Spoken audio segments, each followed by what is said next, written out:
Arthur loves working on the island of Sodor. He is new to the railway and is still learning his way around. One morning, he discovered the fishing village. The sun made the water sparkle, and the seagulls called across the harbor. This was Arthur's favorite place. That evening, Sir Topham Hatt came to the sheds. "There's going to be a new line to the fishing village. I have to decide which engine shall run it." He paused impressively. Thomas and Percy looked away. They had enough work to do. Arthur hoped he would be chosen. "Thomas, you will work on the new line." "Yes, sir," said Thomas, but he really didn't like the smell of fish.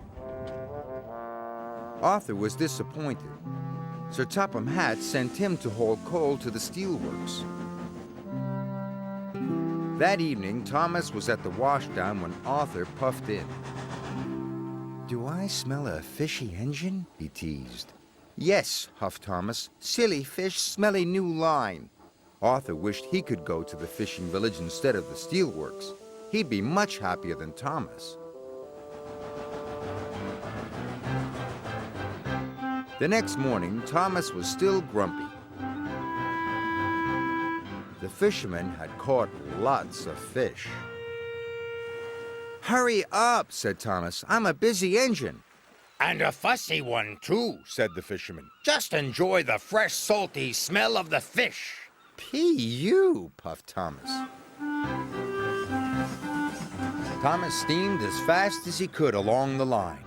But there was trouble ahead. Some faulty points sent his freight cars one way and Thomas onto the old pier rail. Whoa! The troublesome trucks were delighted. "He's falling in the water." Luckily, Thomas wasn't hurt, and the fish freight car stayed on the tracks. When Sir Topham Hatt heard the news, he checked his timetable. "Arthur is the nearest engine. I'll send him right away." It was a hot day. The ice that was keeping the fish cold started to melt. "I hope someone comes quickly," moaned Thomas. "That fish will spoil soon." Arthur was surprised to see Thomas in the tidal pool. "Are you all right, Thomas?" "No, but I'll be much better when you take these fish away."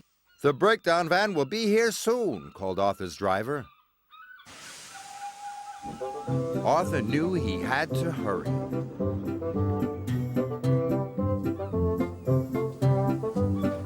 He raced along the line to the docks and arrived there just in time. Later, Arthur went to see Thomas at the fitter's yard. "Thank you for helping me," said Thomas. "Thank you," said Arthur. "I wish I had the fishing village line all the time."